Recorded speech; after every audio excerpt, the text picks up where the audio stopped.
Dito nag-offer siya sa akin ng kape. And then, matagal ang kanyang kinumusta lang niya ako at pamilya ko. Dahil si Colonel Magsaid ay ninong ko sa kasal. Di lang mentor, ninong ko sa kasal. At dito, may sinabi si Colonel Magsaid sa akin. Nagsabi niya, mas una kami ni Rudy nagkakilala kumpara sa iyo. For more than 30 years. At may rolling tayo. Ang sabi niya sa akin, in the business of killing, trust no one. Ang sagot ko sa kanya, yes sir. Ang sinabi pa niya sa akin, paglabas ko sa mall na ito, kung may violenting mangyari sa akin, the same mangyari sa iyo.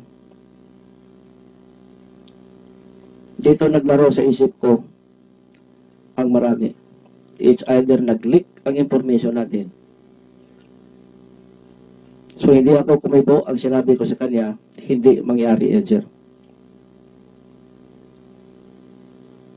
Dito hindi umimik ang matanda. Tahimik kami. And then nag-usap na naman kami. Alam ko na wala siyang alam sa plano namin. Dahil alam ko ang temper ng matanda. Normal ang kanyang pagmumukha, pero parang malungkot lang siya. Kaya kung alam niya, siguro on the spot binaril na din niya ako. Dahil sa galit. Dito kumantong ang usapan namin na naging pleasant ang usapan. Maraming bagay pinag-usapan namin na ang dating ay parang father-son like manner na usapan. Hanggang sa nagsara ang Victoria Mall. Dumaan kami sa exit at ang grupo ko na naghintay sa kanya umalis na rin kasi more than 10 o'clock na ng gabi. Dito po nagpasalamat ako na walang nangyari din sa kanya. Isa sa pinagdunahan namin ni Sunny dahil sinabi ko ang lahat sa kanya ay si Gary Abinuha. Dito nag-propose naman si Sunny sa akin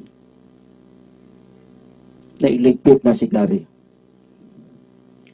Ang sabi ko sa kanya, hanapan namin ng paraan.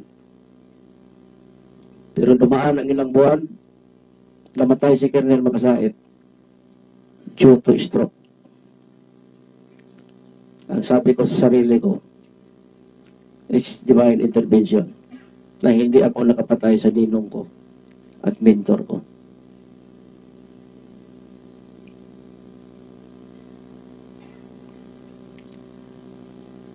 Siguro, Mr. Chair, ito na lang lahat ang masaysay ko. Thank you. Maraming salamat po. Las Cañas. Next on the line is, you have follow-up questions? I still have 8 minutes, sir. 8 minutes? Yes, sir. Go ahead. So, well, Arthur, yung tututukan ko lang itong mga inutos sa'yo directly ni President Duterte na walang kinalaman dun sa... Sunny, before you proceed, let me recognize the presence of the Senate President Pro Tempore, Senator Ralph. Welcome, sir. Okay. So, yun nga, no, Arthur, ang tatanungin ko yung mga diretsang inutos sa'yo ni then Mayor Rodrigo Duterte na walang kinalaman dun sa war on drugs and war on crime. Etong si Mr. Yung Patahasa family, nung sinabi ni Colonel Magsaid na erase lahat, ang recommendation niya, maliwanag ba to sa inyo? Ano ibig sabihin ng erase? Yung kasi yung palaging parlance ng matanda sa grupo namin, napatayin. Matanda, meaning si Colonel Si Makasayan. Colonel Makasayan. Okay. Ito yung pinapapatay din eventually ni Mayor Duterte. Yes, Your Honor. Okay. So, erase. Ngayon sinabi niya, okay, basta't limpyo lang, basta't malinis lang. Yes, Your Honor. So, anong pagkakaintindi mo doon? Pumayag siya, basta malinis lang. Okay. Alam ba niya na merong bata at merong buntis na babae na kasama doon sa papatayin? Yes, kasi di-explain ni SPO4 de Claribel, bakit nasama yung pamilya kasi hindi na namin alam na on board. So, kahit alam niya na may bata at saka may buntis na babae, sa kanya, okay, sige, basta't malinis ang pagkatrabaho. May hesitation ba siya? Meron ba siyang napansin mo na parang nakukonsensya siya at may bata siya na ipapatay? Wala po, basta yun ang comments niya.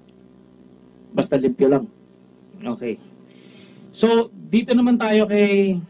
Ngayon yung sinasabi mong pinatay sa harap mo, parang nasasabi mo yan dahil nakita mo yung bangkay mismo. Yes, Your Honor. Nakita mo silang buhay muna, tapos nakarinig ka ng putukan, tapos nakita mo yung mga bangkay na. Paglabas na ng bahay, yung hinila na sila ng mga kasamahan ko at ni Miguel. Okay. So, walang kaduda-duda sa'yo kung sino yung pumatay at bakit. To my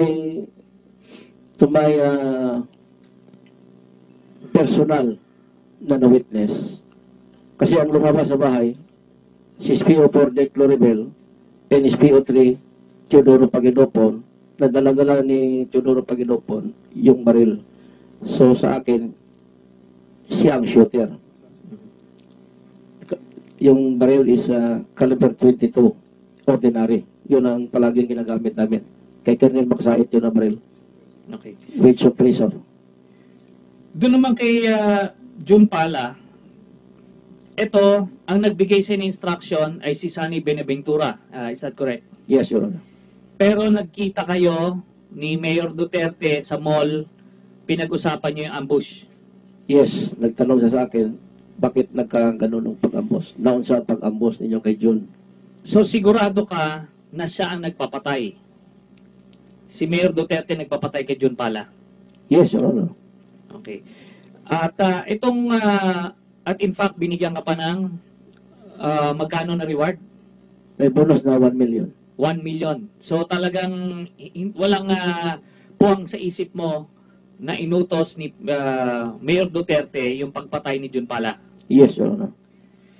Ngayon punta tayo dito kay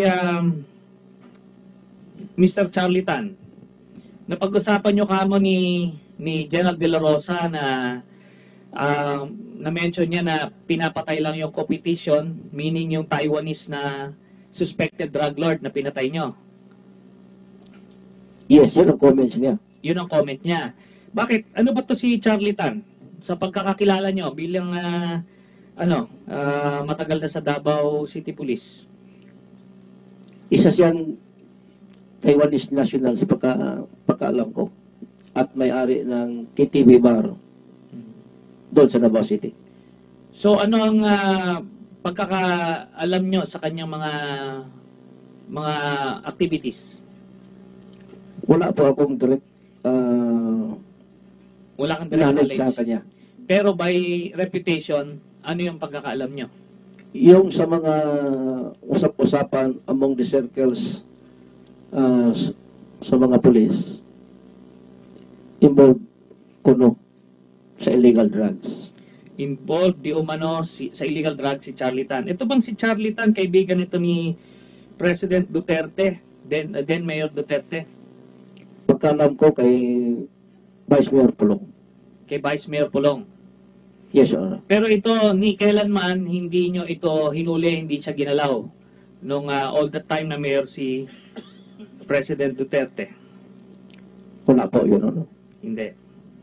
Ngayon punta tayo dito sa mga contract killing. Ito yung mga ginawa ninyo na walang kinalaman si Mayor Duterte. Yes, Your Honor.